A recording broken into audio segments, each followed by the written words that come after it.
Yesus, Engkaulah permata hatiku. Dunia tak dapat menggantikanmu.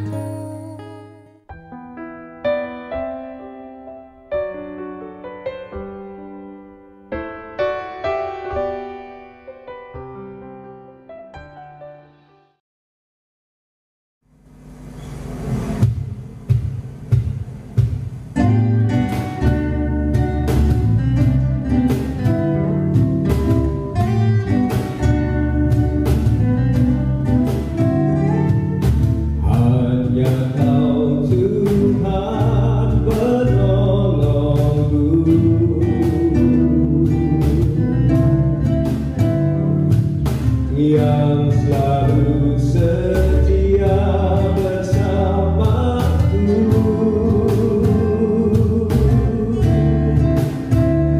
kasih-Mu yang sanggup mengubah kehidupanku. Sungguh ku berserah, sungguh ku percaya kuasa-Mu terlebih besar, Tuhanku terlebih besar. Tak pernah terlambat janji-Mu ya Tuhan menolong hidupku. Kuasa-Mu terlebih besar, Tuhanku terlebih besar. Tak pernah terlambat janji-Mu ya Tuhan, pulihkan hidupku.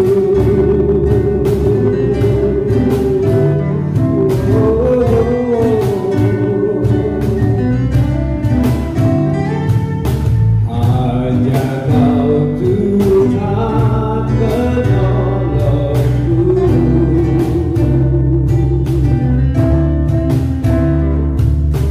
yang selalu setia bersamaku.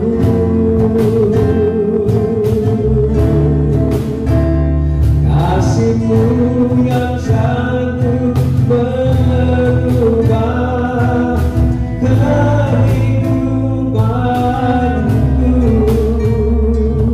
Sungguh ku berserah, sungguh ku percaya, ku percaya Kau bekerja mendatangkan kebaikan, kebaikan di hidupku, mendatangkan kebaikan. Kuasa-Mu terlebih besar, Tuhanku terlebih besar.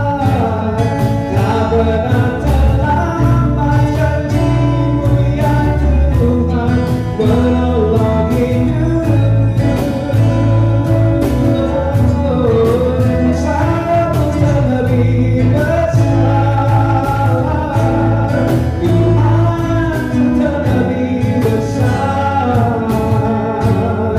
Tak pernah terlambat janji-Mu ya Tuhan, pulihkan hidupku.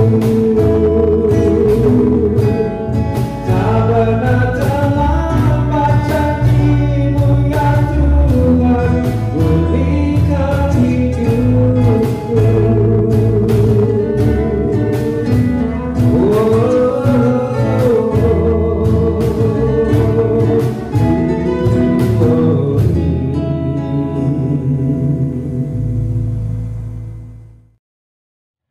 Shalom Bapak Ibu Saudara sekalian yang dikasihi oleh Tuhan kita Yesus Kristus. Kita kembali lagi dalam Rema, Renungan Mahasiswa Sekolah Tinggi Teologi Baptis Indonesia.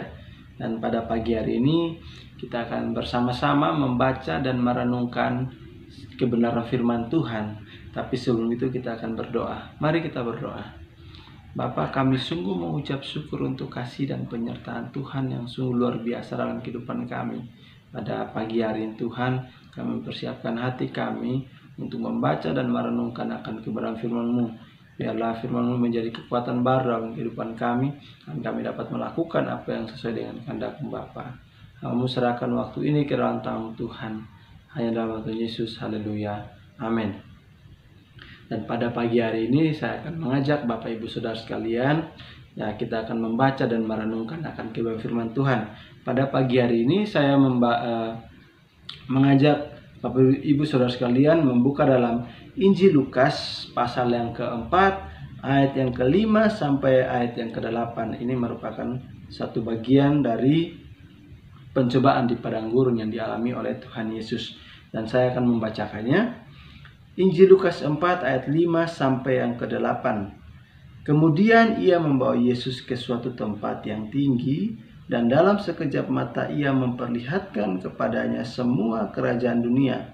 Kata iblis kepadanya, segala kuasa itu serta kemuliaannya akan kuberikan kepadamu, sebab semuanya itu telah diserahkan kepadaku, dan aku memberikannya kepada siapa saja yang kukehendaki. Jadi jikalau engkau menyembah aku, seluruhnya itu akan menjadi milikmu. Tapi Yesus berkata kepadanya, ada tertulis, engkau harus menyembah Tuhan Allahmu, dan hanya kepada Dia sajalah engkau berbakti. Ini merupakan satu bagian daripada 3 pencobaan yang dialami oleh Yesus. Dan dari satu bagian firman Tuhan ini, saya mengambil satu tema, yaitu tetap kuat menghadapi pencobaan. Kalau kita melihat bahwa di sini iblis berusaha untuk mencoba Yesus. Dari pencobaan pertama bahwa dia dalam ayat yang ke-3 dan 4, iblis mencoba untuk berusaha untuk mencoba Yesus agar mengubah batu menjadi roti. Dan yang kedua bahwa iblis mengatakan bahwa dia akan memberikan segala kerajaan dunia. Dan yang ketiga dalam ayat yang ke-9 sampai 12 dia katakan bahwa kemudian ia membawa Yesus ke Yerusalem dan menempatkan dia di bumbungan bait Allah, lalu berkata kepadanya, jika engkau anak Allah, jatuhkanlah dirimu dari sini ke bawah, sebab ada tertulis mengenai engkau, ia akan memerintahkan malaikat-malaikatnya untuk melindungi engkau, dan mereka akan menatang engkau di atas tangannya, supaya kakimu jangan terantuk kepada batu. Yesus menjawab kepadanya, ada firman, jangan engkau mencobai Tuhan Allahmu. Jadi ini 3 pencobaan yang dilakukan oleh iblis untuk mencobai akan Tuhan Yesus sendiri. Dan kalau kita kembali berbicara mengenai pencobaan, dari sejak awal dalam kitab Kejadian bahwa Adam dan Hawa jatuh dari pencobaan tersebut juga. Iblis berusaha mencobai mereka, mencobai dengan hal-hal jasmania, bahwa dengan keinginan mencobai merasuki akan manusia untuk mempunyai akan keinginan daripada manusia sendiri agar tercapai. Nah, iblis dalam kerjanya menawarkan hal-hal yang bisa membuat kita jatuh. Nah, pada pagi hari ini kita berbicara mengenai pencobaan. Kalau kita berbicara mengenai pencobaan, semua orang pasti pernah mengalami namanya pencobaan, dan pencobaan pasti akan terus datang dalam kehidupan kita. Apalagi kalau kita sudah membangun relasi dengan Allah, kita mulai membangun hubungan yang baik dengan Allah. Tentunya iblis pun tidak pernah tinggal diam. Dia akan selalu mencoba dengan cara-caranya, dengan penawaran-penawaran duniawinya untuk membuat kita jatuh dan memutuskan hubungan dengan Allah. Tapi di sini bagaimana respon kita? Bagaimana sikap kita, tindakan kita agar tetap kuat menghadapi akan pencobaan. Kita dapat belajar banyak daripada Yesus Kristus sendiri, bahwa dia kuat menghadapi akan pencobaan itu sendiri, sehingga bahwa dia menang atas pencobaan tersebut. Dan di sini kita akan belajar 2 poin bagaimana kita tetap kuat menghadapi akan pencobaan tersebut. Ya, untuk poin pertama, bagaimana kita tetap kuat menghadapi akan pencobaan ialah taat akan perintah Tuhan. Kalau kita kembali melihat dalam kitab Kejadian bahwa Adam dan Hawa jatuh ke dalam dosa, bagaimana mereka tidak mau mendengarkan akan perintah daripada Tuhan, tidak mau mendengarkan akan apa yang dikatakan Tuhan. Mereka melanggar akan perintah tersebut sehingga mereka jatuh dalam dosa. Padahal mereka dalam segala kelimpahan, tapi iblis melihat celah di situ bahwa iblis menawarkan sesuatu yang bisa memuaskan keinginan mereka sehingga mereka jatuh dalam pencobaan tersebut. Tapi di sini kita belajar daripada Tuhan Yesus Kristus sendiri bahwa Dia tetap kuat dalam pencobaan itu karena Dia tetap taat kepada Bapa. Bahwa dalam pencobaan tersebut bahwa iblis mencoba untuk menyuruh Tuhan Yesus sendiri agar mengubah batu menjadi roti dan juga menyembah Dia, maka Tuhan Yesus akan mendapatkan segala kerajaan dunia. Tapi di sini Tuhan Yesus tahu dan Tuhan Yesus taat kepada Bapa bahwa segala kekuasaan itu dalam tangan Bapa, sehingga Tuhan Yesus menolak itu dengan firman. Dan juga kalau misalnya iblis mencobai Tuhan untuk mengubah batu menjadi roti, Yesus sendiri bisa melakukan hal tersebut, tapi karena ketaatannya kepada Bapa sehingga Dia tidak mau melakukan hal tersebut, sehingga Dia menolak akan penawaran daripada iblis, pencobaan daripada iblis. Sini kita dapat melihat daripada ketaatan daripada Yesus sendiri. Kita dapat belajar bagaimana kita taat kepada Bapa, taat kepada perintah Bapa di surga. Bagaimana kehidupan kita hidup senantiasa taat kepada Bapa di surga.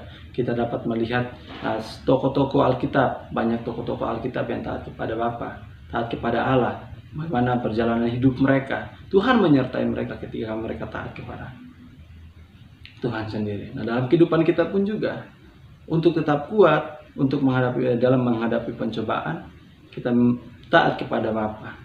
Bapa pun akan memberikan jalan keluar untuk menghadapi pencobaan tersebut, akan memberikan kekuatan kepada kita agar kita tetap kuat menghadapi akan pencobaan tersebut. Itu adalah poin pertama, yaitu kita tetap taat kepada Bapa. Ya, dan untuk poin yang kedua ialah yakin dan percaya bahwa Tuhan pasti akan memampukan kita menghadapi akan pencobaan tersebut. Bagaimana kita bisa kuat menghadapi pencobaan, yaitu yakin dan percaya. Ketika kita menghadapi pencobaan, kita yakin bahwa Tuhan pasti akan memampukan kita, memberikan kekuatan kepada kita untuk menghadapi dan menang atas pencobaan tersebut. Ya, kita dapat melihat dalam surat Paulus, surat dari Paulus kepada jemaat di Korintus, dalam 1 Korintus 10 ayat yang ke-13 dikatakan bahwa pencobaan-pencobaan yang kamu alami ialah pencobaan-pencobaan biasa yang tidak melebihi kekuatan manusia. Sebab Allah setia dan karena itu Ia tidak akan membiarkan kamu dicobai melampaui kekuatanmu. Pada waktu kamu dicobai, Ia akan memberikan kepadamu jalan keluar sehingga kamu dapat menanggungnya. Nah, di sini dalam bagian yang terakhir dikatakan, pada waktu kamu dicobai, Ia akan memberikan kepadamu jalan keluar sehingga kamu dapat menanggungnya. Ketika kita yakin dan percaya, kita menaruh harapan kita kepada Tuhan, kita yakin bahwa Tuhan pasti akan memberikan jalan keluar kepada kita. Tuhan pasti akan memampukan kita untuk menghadapi akan pencobaan tersebut. Tuhan akan memberikan kekuatan kepada kita untuk menghadapi pencobaan tersebut. Jadi bagaimana dengan diri kita? Terkadang kita masih ragu akan kuasa Tuhan. Kita masih takut bagaimana untuk menghadapi hal tersebut, bagaimana untuk menghadapi pencobaan tersebut. Nah, di sini perlu kita pelajari bahwa ketika kita yakin dan percaya kepada Tuhan, iman kita kepada Tuhan, bahwa di sini kita yakin bahwa Tuhan pasti akan memampukan kita, dan dengan kuasanya Tuhan akan menolong kita. Tuhan pasti akan menyertai kita. Di sini intinya adalah bagaimana iman percaya kita kepada Tuhan. Ketika kita yakin dan percaya, Tuhan pasti akan menolong kita. Dalam kitab Ayub pasal yang ke-23 ayat yang ke-10 dikatakan, karena Ia tahu jalan hidupku, seandainya Ia menguji aku akan timbul seperti emas. Ini adalah keyakinan daripada Ayub. Bagaimana dengan kehidupan kita? Ketika kita dicobai, kita dalam fase di mana kita dalam keadaan dicobai dengan keadaan yang tidak baik. Apakah kita akan jatuh dalam keadaan tersebut, kita akan jatuh dengan cobaan tersebut, atau apakah kita akan terus bangkit dan yakin bahwa Tuhan pasti akan menolong kita. Sini intinya adalah bagaimana iman percaya kita kepada Tuhan. Kita sudah yang mengaku dan percaya kepada Tuhan, tidak ada lagi kata ragu dalam kehidupan kita untuk menghadapi tersebut. Tidak ada lagi kata ragu untuk menyembah Tuhan, untuk datang kepada Tuhan. Intinya adalah iman percaya kita kepada Tuhan, kita yakin bahwa Tuhan pasti akan menolong kita. Ini yang perlu kita pelajari, bahwa perlu kita ketahui bahwa Tuhan pasti akan menolong kita, dan Tuhan pun tidak pernah tinggal diam. Ketika Tuhan melihat kita dalam situasi tersebut, Tuhan pasti akan menolong kita. Tuhan pasti akan menyertai kita. Seperti yang sudah saya katakan sejak awal, bahwa ketika kita membangun hubungan dengan Tuhan, membangun relasi yang intim dengan Allah, pencobaan pasti akan harus datang dalam kehidupan kita. Nah, agar kita tetap kuat menghadapi pencobaan tersebut, ialah yang sudah saya jelaskan, bahwa yang pertama, kita tetap taat kepada perintah Allah, tetap taat akan apa yang dikatakan Allah dalam kehidupan kita. Dan yang kedua, bahwa kita harus ada keyakinan penuh dan percaya bahwa Tuhan pasti akan memampukan kita menghadapi akan pencobaan tersebut. Biarlah perenungan kebenaran firman Tuhan pada pagi hari ini terus menolong kita agar tetap kuat dan tidak jatuh, agar kita menang menghadapi akan pencobaan-pencobaan dalam setiap kehidupan kita. Biarlah kebenaran firman Tuhan ini terus menjadi kekuatan baru dalam kehidupan kita. Mari kita berdoa. Tuhan, terima kasih untuk waktu yang indah ini Tuhan. Engkau sudah memberikan kesempatan kepada kami, bagaimana kami membaca dan merenungkan akan kebenaran firman Tuhan ini. Biarlah perenungan firman Tuhan ini dapat menjadi kekuatan baru dalam kehidupan kami untuk menghadapi akan pencobaan yang akan kami hadapi. Memusrahkan akan setiap kehidupan kami ke dalam tangan Tuhan, hanya dalam Tuhan Yesus. Haleluya, amin. Demikianlah renungan dari saya. Sekian dan terima kasih. Shalom.